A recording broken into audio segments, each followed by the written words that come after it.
What's up, everybody? It's your boy Wes Grant. You're watching Suburban Nerd. This is a channel where I give my reviews on today's nerd news. And today's nerd news is going to be dealing with all types of stuff: anime, Marvel, DC, Disney, all types of stuff like One Punch Man. When is that actually going to come out for season 2? Crazy Rich Asians, is it getting a sequel? You got Disney's live action Little Mermaid. When is that going to come out and who's going to be in it? You've got Death Note, maybe a sequel, I don't know why. And also Pennyworth. If you guys haven't seen Teen Titans Go, you'll understand. But start with topic number 1 is One Punch Man, because this is news, not necessarily new news, but I figure I'd talk because a lot of people, a lot of friends that I know that watch anime, everyone's asking, when is One Punch season 2 coming out? Now, in August 12th, a trailer actually came out. It's sort of trailer, sort of like teaser trailer. I'm gonna see if I can put a link down below. But basically, all it really does is it shows what happened last season, and then it shows Saitama, Jiro, and the new villain, semi-villain, or anti-villain, whatever they're gonna call him, called Garo. And he's the disciple of Banks, who is the 3rd place superhero, I believe. And story-wise, it's let me just cut to the chase. It's not coming out anytime soon. Season 2 will be coming out early 2020. And everyone's like, what?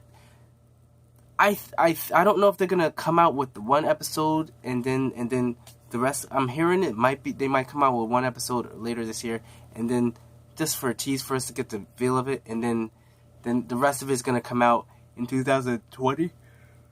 Ooh, sorry, it's really late. But the reason they're doing this is because the production company, the people that made the first One Punch Man, which was Madhouse, they're not doing the second season. The second season is going to be done by JC Staff, and JC Staff, they're known, they're upcoming, but they're not at the same level as Madhouse. Madhouse is the top of the top. They're the top animators for pretty much for any anime.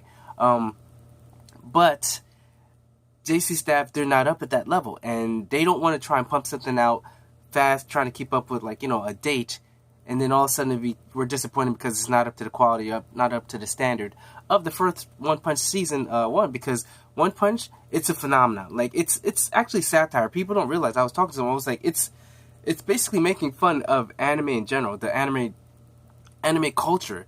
Like, say, one of the main ones is making fun of is, you got Goku from Dragon Ball Z. His main thing is he's always trying to find someone or enemy or anybody to push him to the next level. He's always trying to test his strength and trying to see if he can get stronger, trying to make himself stronger, trying to see if he can get to the next level. Meanwhile, Saitama or One Punch Man, he's just trying to find someone to push him to use his maximum power.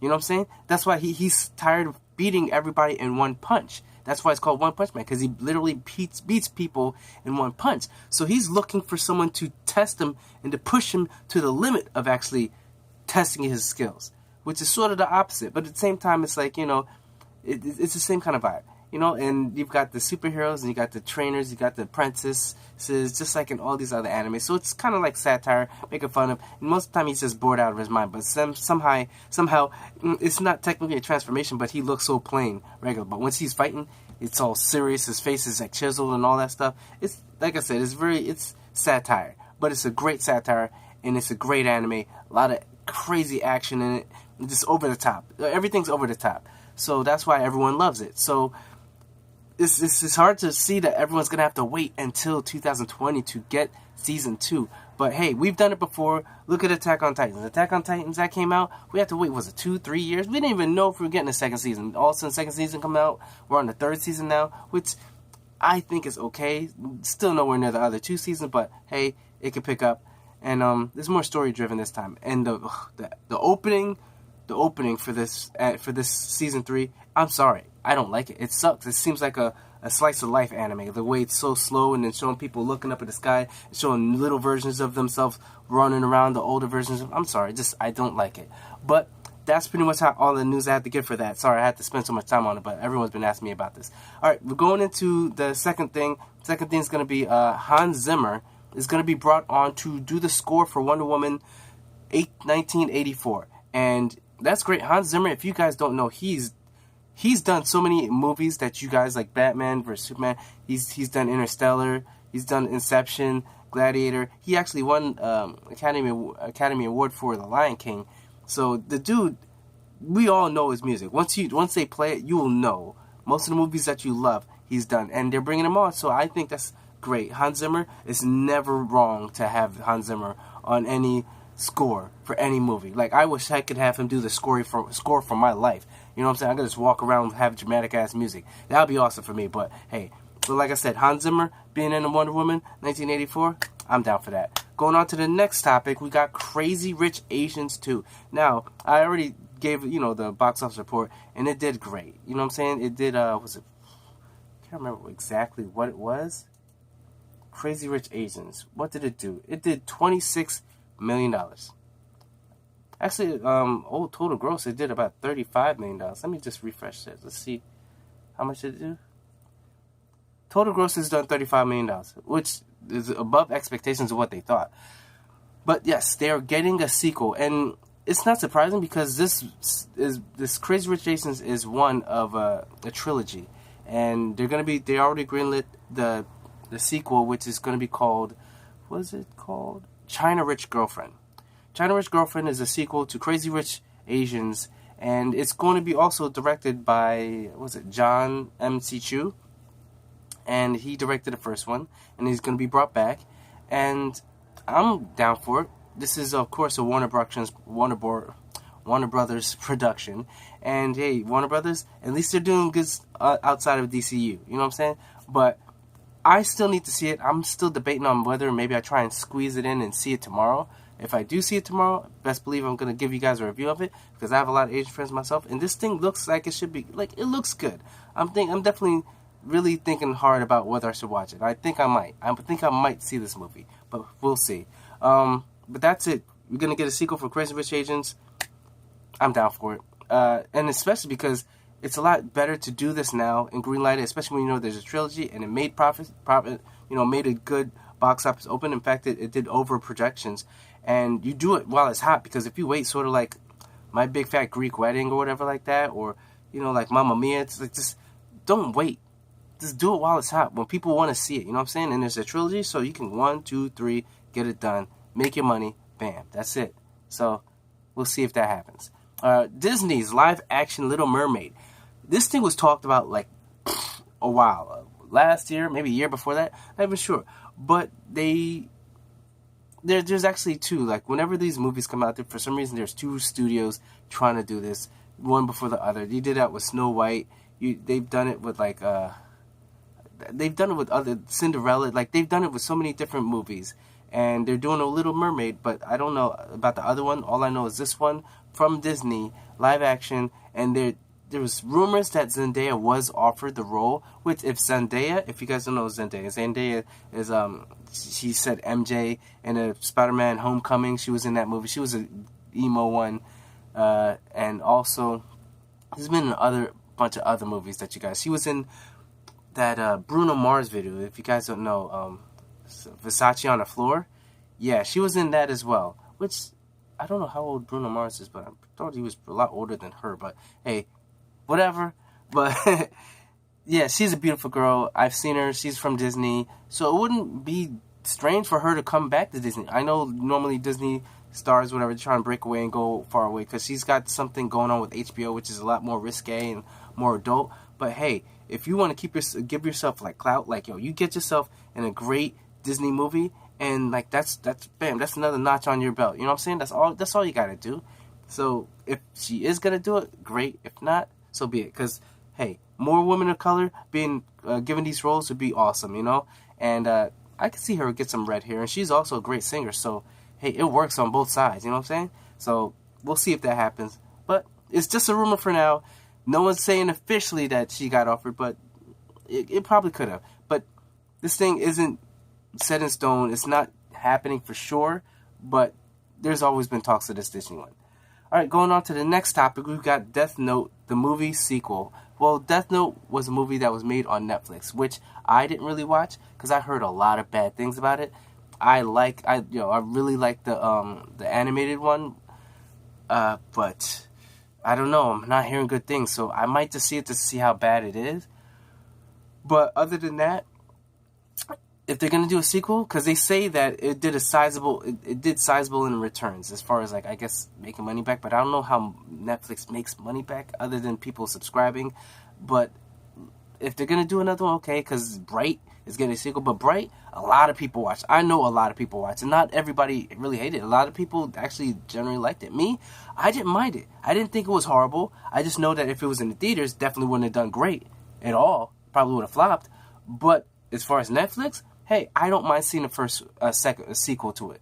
Even though I did a review, I'm trying to see if I can find it. Maybe I'll stick it up there if I find it. But the movie, it had a lot of flaws, but I could see the potential in it. Let's just say that I see the potential in it. But hey, see if that happens. Death Note. The Greg Russo is the writer. He's also the writer of Resident Evil reboot, or that they're coming out with. So we'll see if this one will have a good story, decent story, and because they from what I hear, veered away from what actually happened in the manga or the anime. So hey, you know what? It's and what they call whitewash. You know what I'm saying? But we'll see. We'll see if they learned their lesson. I might watch it before the second one comes out. Before I watch the second one, then and then let's see. If you guys have not seen Teen Titans Go, not the best movie in the world, but it is fun and entertaining. In fact, I took someone to see it because they were down, and I just knew it was going to be stupid funny. And it was. Only problem is, alarm went off, so I didn't get to see the last 10 to 15 minutes. But overall, it was still a fun movie. I enjoyed watching it. And, in the movie, they actually had this thing where they went to see a premiere. All the superheroes went to see a premiere, and the Teen Titans snuck in there. And it was a premiere of a new movie for Pennyworth.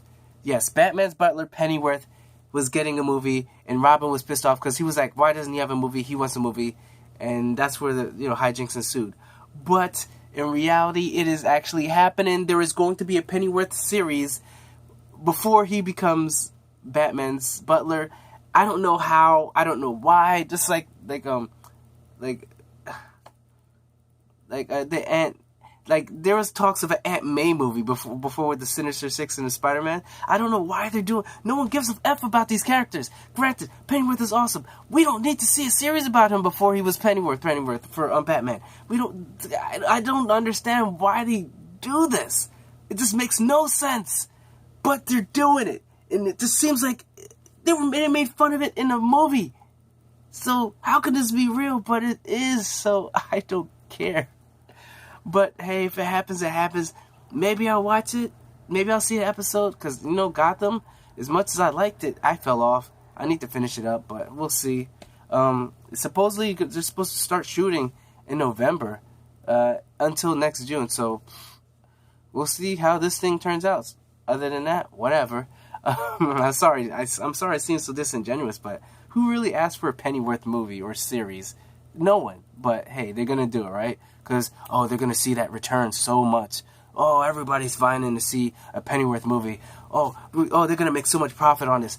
Their bank account's going to explode. Explode from the profits of a Pennyworth movie. But hey, maybe I'm just being cynical. Maybe I'm just seeing it negative. But hey, whatever. Last topic, which is something simple. Basically, the Arrowverse. They came out with a poster. And normally the Arrow, the crossovers, Crisis on Earth X was the last one from last season. This one, it doesn't show anybody from the Legends of Tomorrow. It just has Arrow right in front. It has Flash, Supergirl, and it has a bat symbol because Batwoman is going to be getting her own series, I believe. I believe she's getting her own series. And on top of that, she's going to be played by Ruby Rose, I believe. Ruby Rose is a beautiful girl. She's always got that badass kind of gothic kind of vibe going on her. So, hey, I can see her maybe doing it. It's just Batwoman I don't like in general, but maybe they can make me like her in this. So, hey, if they don't stick close, they don't have to stick close to the whole lore, because in the lore is a different race or whatever. But hey, we'll see how good they do. I'm looking forward to crossover once again. Hopefully it'll be great. And we don't need Legends of Tomorrow. Legends of Tomorrow, they could be doing their own thing, It doesn't always have to have everybody. Crossovers, like the first crossover with The Flash and Arrow, was great. and then it kept seeming like getting bigger and bigger and bigger. And at some point, you got to kind of close it down again. And I think that's the best thing for them to do. So, hey, I'm going to try and see if I could get the link for the poster down below. Or maybe I'll put it on my thumbnail. We'll see. But other than that, that's pretty much it. So remember to put on those notifications. Comment down below if you liked anything I talked about, any topic that I talked about. And remember to subscribe. Check out my last Daily Nerd News, and check out the playlist of Daily Nerd News. And remember, I'm Wes Grant. You've been watching Suburban Nerd, and you've just been Nerdified. Catch you guys on the next Daily News.